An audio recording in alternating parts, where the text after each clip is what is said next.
Hello friends, जय Hind. Friend, आज इस क्लास में बाबू हम पढ़ने वाले हैं कक्षा 12 इतिहास का सबसे महत्वपूर्ण टॉपिक जो पढ़ रहे थे बाबू, हम पढ़ रहे थे सिंधु सभ्यता के बारे में पढ़ रहे थे। उसमें बाबू हम लोग पढ़े थे हड़प्पा के बारे में, मोहनजोदड़ो के बारे में और चन्हुदड़ो के बारे में पढ़ चुके थे। बाबू आज इस क्लास में हम पढ़ने वाले हैं रोपड़, बनवाली, कालीबंगा, धौलावीरा, सुतका गेंडोल, लोथल और रंगपुर के बारे में पढ़ने वाले। यहाँ से प्रश्न आपके बोर्ड एग्जाम में हमेशा बनता है, इसलिए इस प्रश्न को बाबू तैयार कर लीजिए। जितना बताएंगे बस ईमानदारी से तैयार कर लीजिएगा, ठीक है। चलिए यहाँ पर हम पढ़ना स्टार्ट करते हैं, ठीक है।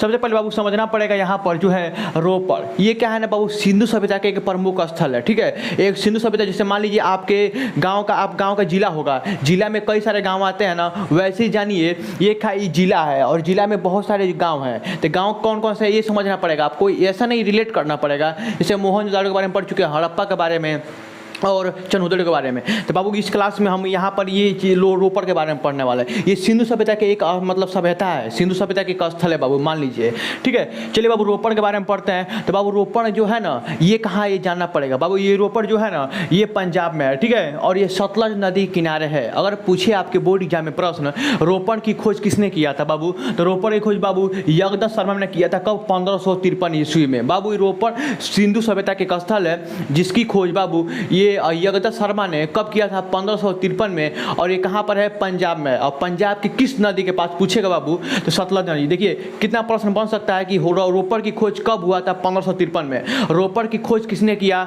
जगदत्त शर्मा ने, ठीक है। और रोपड़ किस नदी किनारे? सतलज नदी किनारे। रोपड़ किस राज्य में बाबू? पंजाब में है। तो आपके मतलब बोर्ड एग्जाम में बाबू ऐसा ही प्रश्न बनेगा। समझिए बाबू यहाँ पर, देखिए इतना तो समझ में आ गया ना।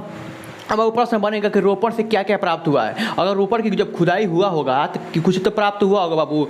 यहाँ पर ना मानव के साथ साथ बाबू उसके पालतू जानवर का भी शव प्राप्त हुआ है, ठीक है। ऐसा ही देखिए हम लोग पढ़े थे नवपाषाण काल में, वहाँ पर बुर्जुहोम था, वहाँ से भी प्राप्त हुआ था। जैसे मानव के साथ वहाँ भी प्राप्त हुआ था, मतलब आदमी के साथ साथ मानव के भी शव प्राप्त हुए थे। कहाँ? बुर्जुहोम में। जम्मू कश्मीर में है बुर्जुहोम, वहाँ से प्राप्त हुआ था। वैसे ही यहाँ पर बाबू रोपड़ में बाबू मानव के साथ साथ बाबू उसके पालतू जानवर जैसे कुत्ता का भी मतलब शव प्राप्त हुआ है, ठीक है। जैसे मानो उस समय ना मतलब जानवर पालता था ना, जो आदमी मरता था तो साथ साथ उसके कुत्तों को भी दफना दिया जाता था साथ में। समझ में आ रहा है बाबू ना?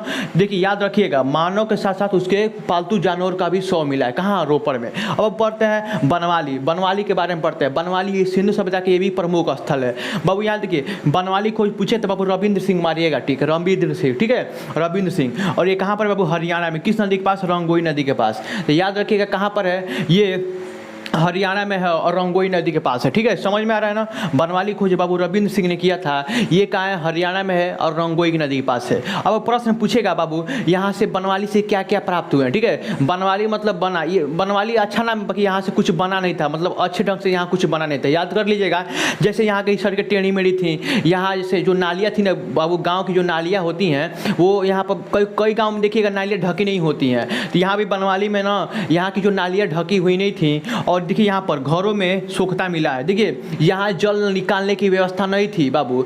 देखिए नालियाँ ढकी हुई नहीं थी और यहाँ की जल निकालने की व्यवस्था नहीं थी, इसलिए घर के अंदर बाबू सोखता मिला है। जैसे सोखता नहीं होता घर में, आप जैसे नलका उलका होगा तो सोखता बनवाया जाता है पानी जाने के लिए, तो ये घर के अंदर मिला है। तो यहाँ भी बाबू, यहाँ भी सोखता बाबू कहाँ मिला है? बनवाली के अंदर बाबू घर के अंदर सोखता मिला है। और जल निकालने की अच्छी व्यवस्था नहीं थी और घर में नालियाँ, घर की जो नालियाँ थी बाबू खुली हुई थी और सड़कें टेढ़ी मेढ़ी थी। प्रश्न पूछेगा कहाँ की सिंधु सभ्यता किस स्थल की जो सड़कें टेढ़ी मेढ़ी थी बाबू, तो बनवाली मारिएगा। कहाँ जल निकालने की अच्छी व्यवस्था नहीं थी बाबू, तो बनवाली टिक मारिएगा, ठीक है। इतना समझ में आ रहा है ना? बहुत बढ़िया। अब चलते बाबू यहाँ पर कालीबंगा के बारे में पढ़ लेते हैं। कालीबंगा के बारे में पढ़ रहे हैं, ठीक है। चलिए कालीबंगा बाबू, इसके मतलब खुदाई पूछेगा, खुदाई किसने करवाया था बाबू, तो बीके थापड़ बेबीलाल। बाबू याद रखिएगा, जो यहाँ पर कालीबंगा के बाबू खुदाई किसने करवाया था? बीके थापड़ और बेबीलाल, ठीक है। अब पूछेगा बाबू कालीबंगा कहाँ पर है बाबू? कालीबंगा है राजस्थान में, ठीक है। और ये घग्गर नदी किनारे है बाबू। प्रश्न पूछेगा कालीबंगा कहाँ पर है, तो ये राजस्थान में है और घग्गर नदी किनारे है। और मतलब घग्गर नदी का एक और नाम बाबू सरस्वती नदी। याद रखिएगा, सरस्वती नदी, ठीक है, सरस्वती नदी, ठीक है। चलिए अब देखते हैं बाबू प्रश्न। इतना तो समझ में आ गया ना कि कालीबंगा मतलब कालीबंगा का किस नदी किनारे है? घग्गर या सरस्वती नदी किनारे है और ये राजस्थान में है बाबू। अब देखते हैं यहाँ से क्या क्या प्राप्त हुआ है बाबू। यहाँ से अलंकृत ईंट प्राप्त हुआ है, जैसे ईटा पर डिजाइन, जैसे ईटा ने घर का जो मतलब घर बनता है ईटा से, तो बाबू ईटा पर डिजाइन यहाँ पर प्राप्त हुआ है। ईटा पर डिजाइन बनाया गया था। तो कहाँ से बाबू पूछेगा? सिंधु सभ्यता के किस स्थल से अलंकृत ईंट प्राप्त हुआ है बाबू, तो वो कहाँ पर? कालीबंगा से, ठीक है। और पूछेगा जोता हुआ खेत कहाँ से प्राप्त हुआ है बाबू? कालीबंगा से। और हवन कुंड कहाँ से मिला है बाबू? कालीबंगा से। सिंधु सभ्यता के एक प्रमुख स्थल है बाबू, यहाँ से हवन कुंड, जुता हुआ खेत और अलंकृत ईंट बाबू प्राप्त हुआ है। समझ में आ रहा है ना, बहुत बढ़िया। चलिए अगला प्रश्न देखते हैं। यहाँ पर देखिए, अगला प्रश्न यहाँ पर टॉपिक है धौलावीरा। ये एक स्थल है सिंधु सभ्यता के, ये भी प्रमुख स्थल है। अब प्रश्न पूछेगा वो धौलावीरा कहाँ पर है बाबू, तो याद रखिएगा ये गुजरात में है। धौलावीरा कहाँ पर है, गुजरात में। अब बाबू प्रश्न पूछेगा इसकी खोज किसने, रविंद्र सिंह बिष्ट ने किया था। और इसका जो याद रखिएगा बनवाली खोज रविंद्र सिंह ने किया था और धौलावीरा खोज रविंद्र सिंह बिष्ट ने किया था, ठीक है। अब प्रश्न पूछेगा बाबू कि जो ये एक ही प्रश्न बनता ही है, मोस्ट इंपॉर्टेंट, सिंधु सभ्यता का सबसे बड़ा स्थल बाबू कहाँ पर है, सिंधु सभ्यता का सबसे बड़ा स्थल बाबू याद रखिएगा, सिंधु सभ्यता का सबसे बड़ा स्थल धौलावीरा है। देखिए एक होता है ना, देखिए एक जनसंख्या होता है, जैसे समझिए पहले एक मतलब देखिए किसी राज्य में जनसंख्या सबसे अधिक होता कहाँ पर है पता है, उत्तर प्रदेश में। और सबसे बड़ा राज्य कौन सा है बाबू, राजस्थान है। तो ये समझिएगा जनसंख्या दृष्टि से पूछेगा तो मान आप मारते हैं मतलब उत्तर प्रदेश, ठीक। और मतलब सबसे बड़ा राज्य पूछेगा तो बाबू मारते हैं आप राजस्थान। क्यों मारते हैं, देखिए अगर प्रश्न ऐसे पूछे सिंधु सभ्यता का सबसे बड़ा स्थल पूछे बाबू तो स्थल में मारिएगा धौलावीरा, और सिंधु सभ्यता सबसे बड़ा शहर पूछे बाबू तो मोहनजोदाड़ो टिक मारिएगा, ठीक है। यहाँ कंफ्यूजन बहुत सारे बच्चों लोग को होता है, ठीक है। तो स्थल पूछेगा तो वो धौलावीरा टिक मारिएगा, और शहर पूछेगा बाबू तो मोहनजोदाड़ो टिक मारिएगा, ठीक है। ये सिंधु सभ्यता का सब शहर है सब, ठीक है। चलिए अगला प्रश्न देखते हैं बाबू, सुरकोटदा, ये भी ये गुजरात में ही था, यहाँ से भी बहुत कुछ प्राप्त हुआ है। ये सुरकोटदा गुजरात में है बाबू। ये यहाँ पर ना कलश सावधान, मतलब बाबू समझिए कलश में जो है घोड़े का कंकाल मिला, वैसे आदमी जो होता है ना घड़ा मिला है, घड़े के अंदर आदमी का मतलब जीव जंतुओं का शव मिला है, यही जानिए बस। तो बाबू कलश के अंदर क्या मिला है ना, जैसे मतलब मानव का कोई भी मतलब रूप मिला है अंदर, कलश के अंदर मतलब कुछ भी मतलब उनका मृत्यु जो भी शरीर मृत प्राप्त हुआ है कहाँ पर, सुरकोटदा में। और घोड़े का हड्डी प्राप्त हुआ है। और यहाँ पर देखिए इसी खोज जगपत जोशी ने किया था बाबू, इसकी खुदाई जगपत जोशी ने किया था बाबू। दो चीज़ याद रखिएगा, अगर कलश सावधान पूछे तो सुरकोटदा और घोड़े की हड्डी मतलब घोड़ों की हड्डी पाया गया था सुरकोटदा में। समझ में आ रहा ना, बहुत बढ़िया। चलिए अब देखते हैं बाबू सिंधु सभ्यता के एक प्रमुख स्थल है, यहाँ से प्रश्न VVI है, लोथल को VVI है, ठीक है। चलिए बाबू ये भी प्रश्न पूछता है लोथल कहाँ पर बाबू, लोथल गुजरात में, ठीक है। और लोथल से बाबू यहाँ से क्या क्या प्राप्त हुआ बता रहे हैं, फारस की मोहरें प्राप्त हुआ है यहाँ पर है ना, ये एक प्रमुख शहर था। बाबू यहाँ पर देखिए युगल सावधान, ये क्या होता है बाबू, यहाँ पर देखिए कलश सावधान, देखिए कलश के अंदर सावधान मिला है। यहाँ ना युगल मतलब जोड़ा में मतलब लोगों का मतलब जो है मृत शरीर मिला है, मतलब मरा हुआ शरीर जोड़ा में, युगल मतलब जोड़ा में होता है, ठीक है।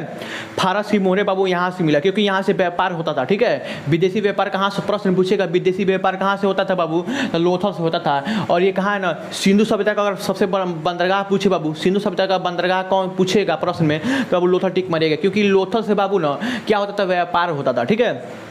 चलिए फारस की मोहरें प्राप्त हुई। अब ये बाबू एक प्रश्न और बनता है, यहाँ जो है ना, यहाँ घर की दरवाजे ना बाबू सड़क की ओर खुलती थी, क्यों खुलती थी, क्योंकि व्यापार होता था सड़कों के माध्यम से, इसलिए यहाँ की बाबू दरवाजे थी। मान लीजिए घर होता है, घर के सामने किसी देखेंगे दुकान होता है तो आगे दरवाजा खुलता है, किसी का पीछे खुलता होगा। तो बाबू जो लोथल था ना, लोथल के जो शहर थे बाबू, वहाँ के दरवाजे ना मतलब सामने की तरफ खुलते थे, मतलब सड़क की तरफ खुलते थे। समझ में आ रहा है ना, बहुत बढ़िया। बाबू रंगपुर ये भी गुजरात में बाबू, देखिए याद रखिएगा कहाँ से पढ़ रहे हैं, धौलावीरा भी गुजरात भी, और लोथल और रंगपुर ये सारा गुजरात में है, ठीक है। अब प्रश्न पूछेगा मतलब सिंधु सभ्यता सबसे ज़्यादा स्थल कहाँ से प्राप्त हुए बाबू, तो याद रखिए गुजरात से प्राप्त हुए हैं, ठीक है। चलिए बहुत बढ़िया। अब देखिए रंगपुर ये भी गुजरात में बाबू, यहाँ से बाबू धान की भूसी प्राप्त हुए। बस इतना ही पढ़ना है आपको, ठीक है। ये सिंधु सभ्यता का जितना भी स्थल हम पढ़ा चुके हैं ये कंप्लीट हो चुका है बाबू। अब आगे हम पढ़ाएंगे सिंधु सभ्यता की विशेषता पढ़ाएंगे, उसके बाद पढ़ाएंगे जैन धर्म, बौद्ध धर्म, जो भी धर्म है। उसके बाद हम चलेंगे यहाँ पर चंद्रगुप्त मौर्य के बारे में, अशोक के बारे में पढ़ेंगे, ठीक है। मौर्य काल के बारे में पढ़ेंगे बाबू। इतना तो समझ में आ रहा है ना। चलिए यहाँ पर देखिए कुछ समझ में आ रहा है तो वीडियो को लाइक कर दीजिए। आप लोग लाइक नहीं करते हैं, भूल जाते हैं, चैनल को सब्सक्राइब कर लीजिए। सब चीज़ फ्री में होता है, 1 भी रुपया लगता नहीं बाबू। मिलते हैं अगली वीडियो में, तब तक के लिए जय हिंद जय भारत।